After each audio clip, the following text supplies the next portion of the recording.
And we're back with Ray Felix from Bronx Heroes. We're talking about um, his many issues with DC.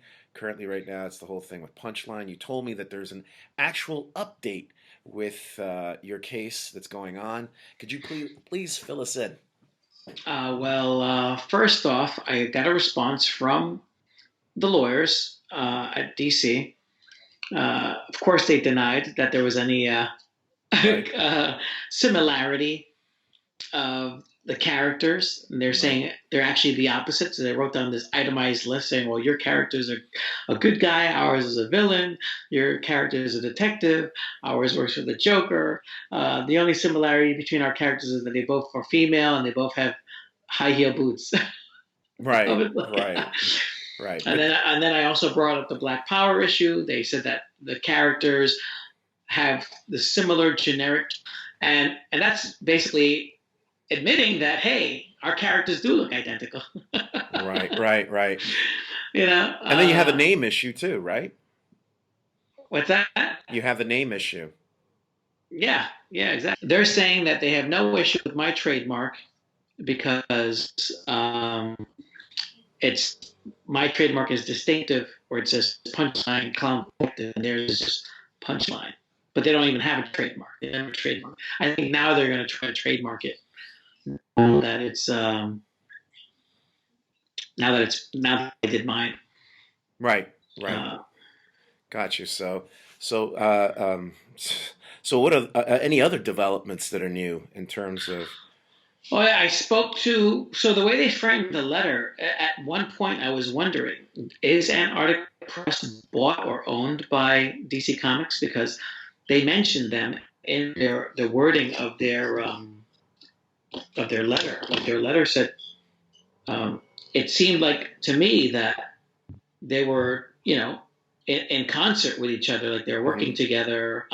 In their letter, it says, I would also note that Antarctic Press use of Punchline as a comic book title predates the use of the title Bronx Heroes Comics as your trademark application for Punchline Clown Detective. The inclusion of Clown Detective as part of your applied for mark will help distinguish the Bronx Heroes comic book title character from both DC and Antarctic Press characters or titles Right. Punchline.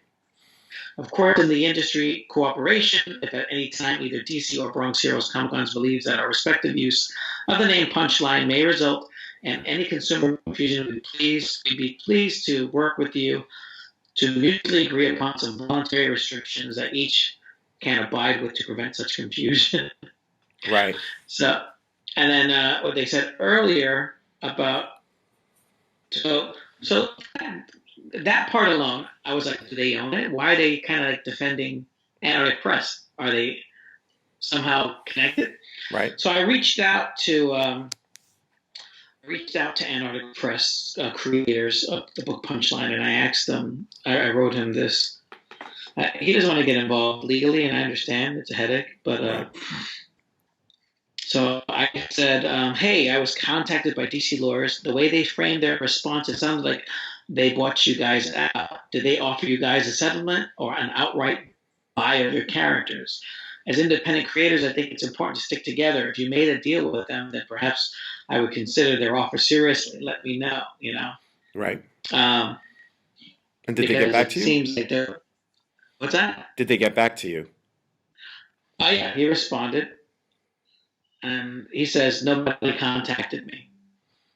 Interesting. Really? So I said, does Antarctic Press own your comic book property or do you own it?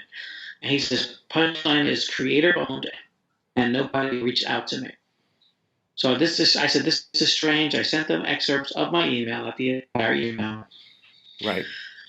And he said, here's a segment from their lawyers. I was under the impression that you were in the loop. That means that DC was aware of your property and decided to rip it off anyway. It Wow. also means that DC law firm informed Bleeding Cool and got them to write the article. Uh, and in his Twitter feed, he had said that he expected or hoped that DC would be honorable by, um, since they blatantly stole, he had issues out there Right. way before with the title Punchline. And And then his fans told him, don't expect them to be honorable because they've ripped off their own creators and employees in the past. Right. Right. So then I repeated that phrase. I said, don't expect DC to be honorable about any of this. They are corporate mobsters. Right. And then I just talked to him about joining forces and taking a stand, not just laying down and accepting this, which I don't know how old he is, but it seems like he's a talented person. Him, the artist, the writer, and the artist are creative people. I haven't read their book, but just based on what I've seen, like synopsis wise, and DC just doesn't, Yeah. Well, they got more lawyers. They can throw so many lawyers at you, and they have a whole team while you're one person trying to figure out something that these guys went to school for. Right. Exactly. Exactly. It's like in the Matrix. When Neo's fighting Agent Smith, and there's all these thousands of Agent Smiths that are attacking Neo. It's like being like that. That's right. Yeah, that's right. I can't believe I squeezed in a Matrix reference, but anyway, That's well put, though. I mean, this is what they wrote. I mean, they wrote, first off, your claim that current imagery of DC's current Duke Thomas, a.k.a. the Signal, resembles her character Black Power. I refer to you to my March 2017, when I first complained about it, correspondence with you in response to your claim that DC's Duke Thomas, then known as the Lark, resembled Black Power. As noted in the March 2017 correspondence, the similarities in appearance of these characters remain limited to the basic generic components shared by many comic book characters and action heroes, such as mask, gloves, knee guards, and chest emblem, and do not constitute infringement. This analysis remains as true with respect to the current version of the Duke Thomas character as it did with the prior version. So they admit that they changed it, when I first complained in 2017. And what's interesting is that they were also you only found out after the court case with the superhero thing. You found out that at the same time that you were in court with them, they were actually had all this stuff that looked very much like there's one which is very, very eerily similar. I don't know the name of the character, but he's from A World Without Superheroes. Right. And the Green Lantern. And all this was happening while you were busy in court dealing with them. So, right, they're just ripping off stuff. It's crazy. Wow. And same thing with Omnipotent, which was a yellow and blue character. I mean, he wore different costumes in the comic. He has a red and yellow costume, a blue and yellow. He has a military green costume. But one factor that is consistent with the New 52 is that they removed his underwear. Like Superman has no underwear, and his costume looks a lot like. And even the Superman movie, if you look at the Superman movie, he has these gauntlet type things on his costume, which are right superhero.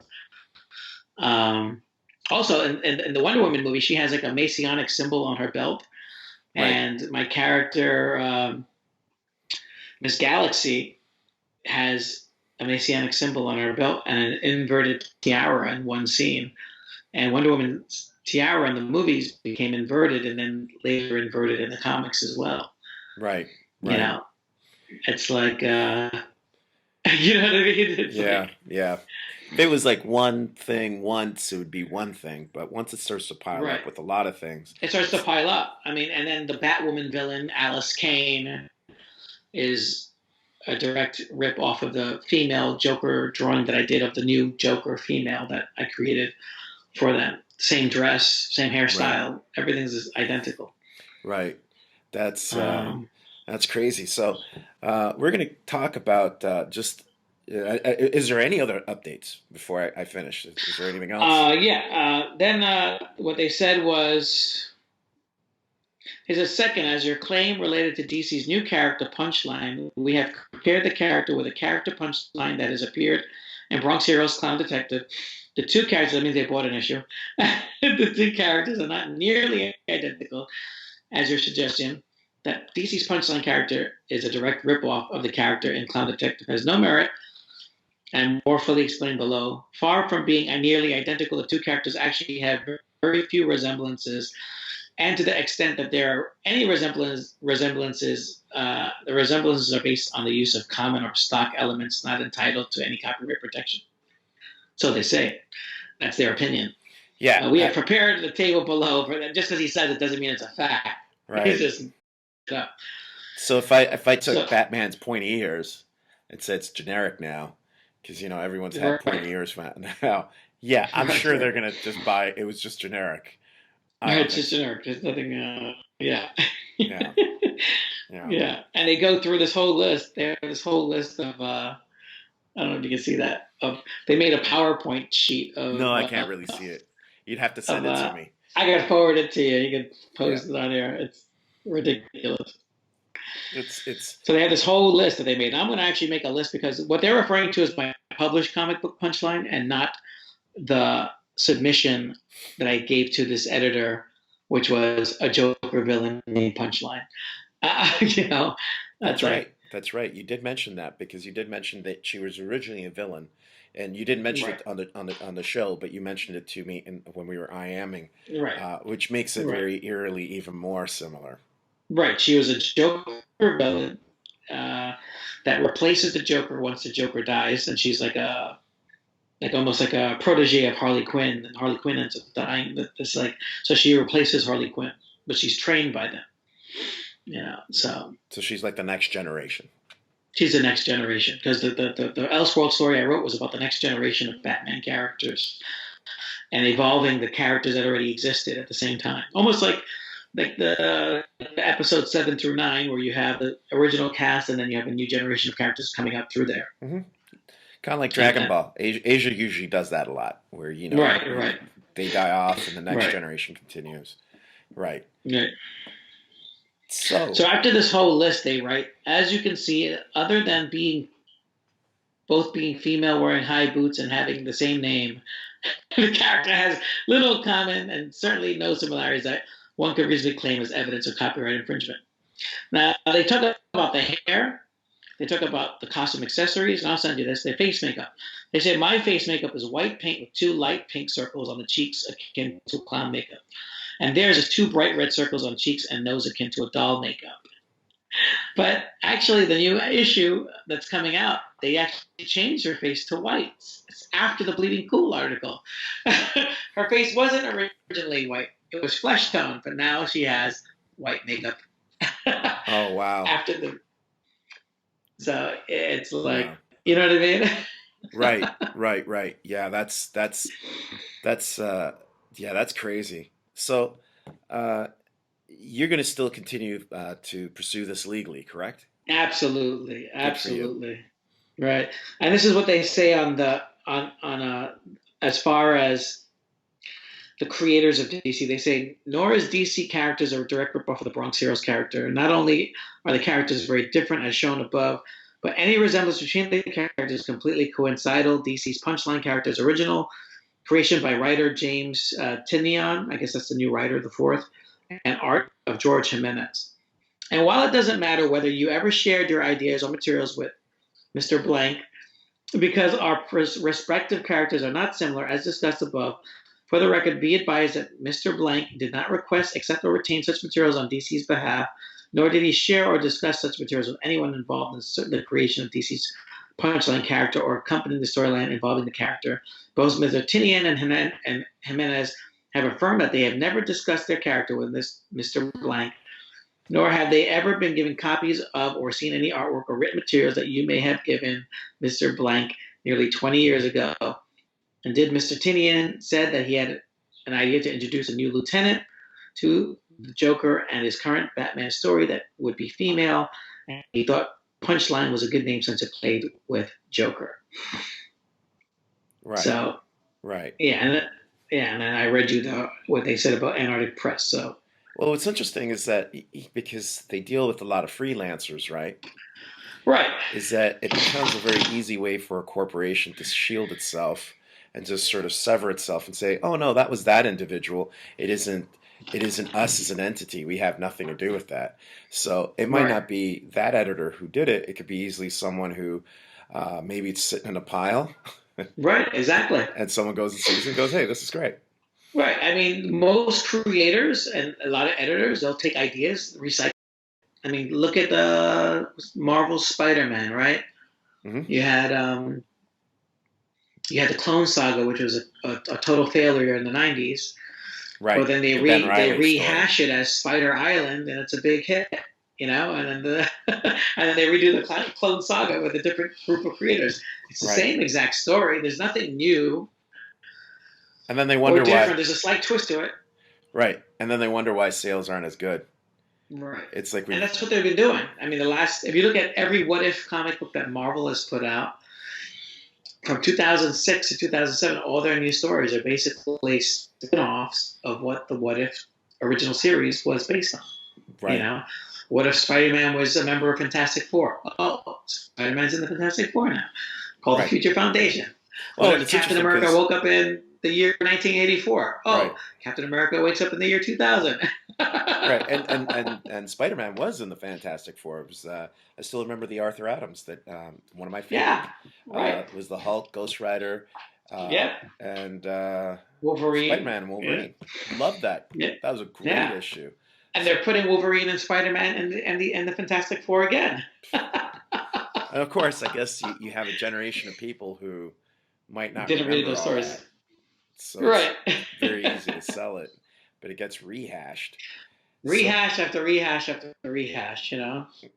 I mean, Batman does the same thing. I mean, in 1997, they had Dick Grayson as Batman, and then in the 2000s, you know, I was inspired by that little story. It was like maybe 4 or 5 issues, and then I wrote this whole script on it for Elseworlds, and then 2005, they fucking put it out. You know, right. You know, so they did it again. You know. Yeah. And what's interesting, when that first started happening, I remember talking to my roommate at the time because he was freelancing with DC also, and we had a conversation. We were talking about Son of the Demon. Okay, and just to clarify, because we're going to go into this, the roommate is the man that you were telling me worked as a ghostwriter. Yeah, he was a ghostwriter for Marvel and DC. Okay. And he worked. I know that he ghosted for a fact for David Finch, because when he was living with me back in the early 2000s, he basically was doing like X-Men covers. I saw stuff that came right out of my drawing studio, where he was staying with me at the time. Right. Show up on the pages of Marvel, and I approached him about it. I was like, "Hey, you're working for Marvel now? Like, you know, they're putting this out, but they're not giving you credit." And he was like, "Yeah, I'm only working as a ghost artist, you know." But he started as a ghost artist. Yeah, his name was Mike Klein, you know. Okay. And then, we were all young guys, all trying. We used to meet up at Starbucks and Jim Hanley's Universe. When did you meet him? Early 2000, I think 2002. When I met him like a few months before I met my wife. Okay. And my original partner, Luis Gonzalez, you know, we decided to start a comic book company. And because I was already doing comics like at SVA, and I used to work with different people and freelance with them. And then, and then he had, he says, "Hey, I'm going to talk to some guys at the comic book store." Back in the day, Jim Hanley's used to have like arcades in the back, and then he used to play games, and everyone used to meet there and chit chat and talk. And right. He should meet all these guys. So he met Mike, literally playing, I think it was Marvel Capcom Street Fighter. Right. And he introduced him to me, and he drew, and he was an okay artist. He wasn't like that fabulous, you know. So, I mean, he was a good artist. I mean, but he was, you know, he was still like in the working phases and stuff. Right. And then when I first met him, it was almost like this weird cosmic thing. Because like when I looked at him, I was like, "Hey, do you work at Marvel Comics?" And he was like, "No, I don't." And I shook his hand. I said, "But you will. You'll be working for Marvel Comics." I just got a strong sense of that.